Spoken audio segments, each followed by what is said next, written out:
Un homme commence à partir quand les reproches se répètent. Quand un homme vous fait des reproches de façon répétée à vous en tant que femme, sachez que l'homme a déjà commencé à partir. Quand il se plaint de votre hygiène, quand il se plaint de votre façon de gérer l'argent, quand il se plaint de votre caractère, quand il se plaint de votre façon de tenir la maison, quand il se plaint des heures auxquelles vous partez, vous rentrez, quand il se plaint de la cuisine, quand il se plaint de ce que vous durez trop à l'église et que vous passez moins de temps à la maison, quand il se plaint donc de la façon dont vous vous habillez, de l'éclat qui a baissé, quand il se plaint de la forme, quand il se plaint de toutes ces choses, sachez qu'il a déjà commencé à partir. Bien des fois, on ne se rend pas compte. On se dit, il parle trop, il se plaint trop, il est trop exigeant. Mais dans chaque exigence se cache réellement la faiblesse d'un homme. Mais il y a plusieurs façons aussi de partir, Pasteur Im. Il y a partir en partant physiquement, et il y a partir en étant là, mais n'étant plus là. C'est-à-dire qu'il est là, mais son cœur, son esprit, ses sentiments, ses plaisirs, ses joies sont ailleurs. Et bien des fois, justement, c'est ça qui est difficile. Parce qu'on le voit là, mais on ne l'a plus. Il est devenu un peu comme insaisissable. Il est là juste de corps. Mais à l'intérieur de lui, tout ce qu'il y a qui le fait, en réalité, est déjà parti. Voilà. Et donc, les circonstances de départ sont souvent liées à des malaises. L'homme n'est plus à l'aise par rapport à une mauvaise sexualité. Il y a aussi ça. La sexualité est devenue fade, c'est devenu maintenant quelque chose de monotone. Il n'y a plus de plaisir dans le visuel parce que quand on parle de sexualité, avant qu'elle ne soit un échange, elle est d'abord visuelle, elle est donc verbale. Et il n'y a plus rien de bon qui passe. Il y a plus d'attirance. Il n'y a plus de bons mots. Il n'y a plus de beau dessous, il n'y a plus d'entretien du corps, il n'y a plus de valeur, même que l'épouse est en train de démontrer. Et quand l'homme s'habitue donc justement à tout ce qui est fade, il commence à partir. C'est chaque jour qu'il faut vous montrer encore plus aimante. C'est chaque jour qu'il faut vous montrer plus compréhensive, plus attentive, plus proche de lui, plus près de ses préoccupations. C'est chaque jour que vous devez vous montrer que vous partagez ses passions, que vous êtes au cœur de ses besoins. C'est chaque jour qu'il faut se montrer donc une partenaire qu'il découvre d'un point de vue sexuel, une amie qui découvre d'un point de vue donc de votre capacité à l'écouter, à l'épauler, voilà, à communiquer, une partenaire d'un point de vue à le soutenir dans les moments difficiles, parce que ça peut arriver aussi qu'un homme traverse des moments difficiles. Il y a aussi l'environnement qui peut jouer avec le départ d'un homme. Donc, vous en faites un peu trop parce que votre conjoint tient à vous, il insiste et il reste, mais pour Vassi, il y a eu un environnement qui a dit non, tu la gardes pas. Et l'environnement, ça peut être la belle famille, ça peut être les amis, ça peut être le milieu professionnel où on se dit non, tu es en train de péter un câble, écoute, tu ne peux pas rester avec cette femme. Et à force, ça finit donc par arriver. Donc, les circonstances de départ, il y a tout ça. Il y a des choses qu'on sent, qu'on voit venir, il y a des choses qui s'imposent à nous. L'homme est sensible. L'homme est sensible. Quand il voit Ève, Adam s'écrit, il n'attend même pas que Dieu qui a créé Ève lui présente Ève. Il s'écrit, voici. C'est lui donc finalement qui présente Ève à Dieu qui l'a créée.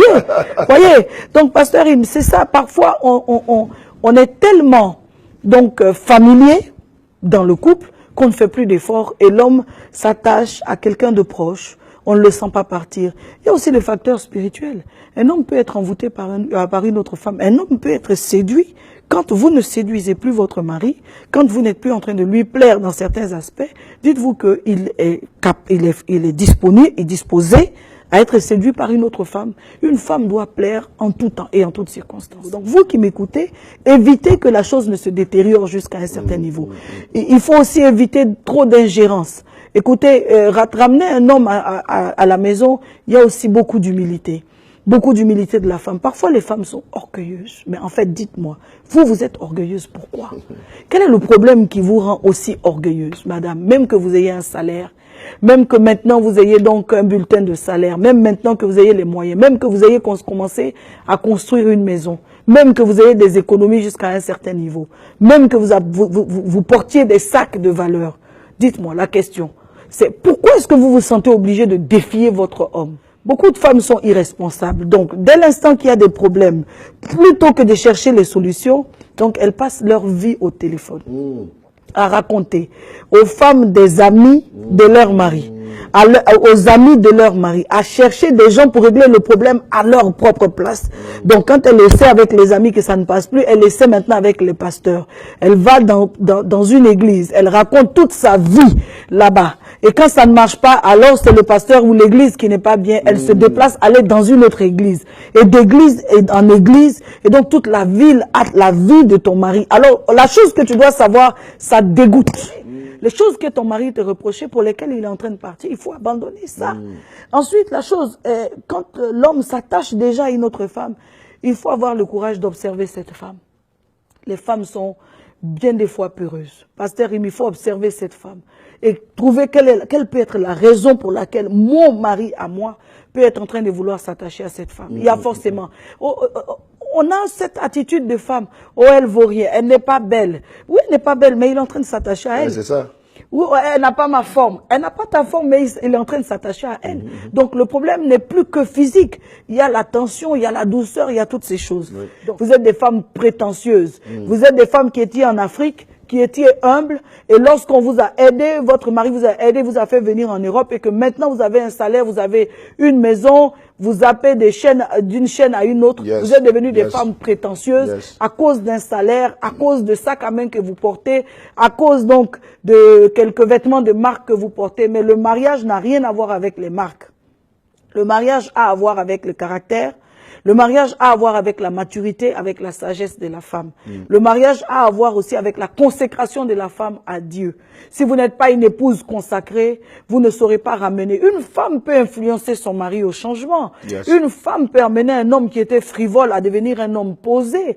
Une femme peut emmener un homme qui était porté sur l'extérieur et tout le temps dehors à devenir un homme qui aime son intérieur. Mais donc, il faut refaire l'atmosphère de l'intérieur. Il faut recréer cette atmosphère. Rendez-vous aimante. Arrêtez de trop vous plaindre. Arrêtez de trop parler. Ce n'est pas tout qu'on parle par ici. Il y a des choses qu'on parle par le genou. On met le genou par terre et Dieu travaille par là. Et c'est pas tout. Vous savez, quand il y a trop de plaintes, un homme finit par en avoir marre. Il sort, il revient vous parler. Alors, vous avez parlé depuis un an que vous parlez, ça ne change pas. Ça veut dire que la solution n'est pas là. Il faut changer maintenant donc des solutions. Arrêtez de parler et chercher la solution ailleurs.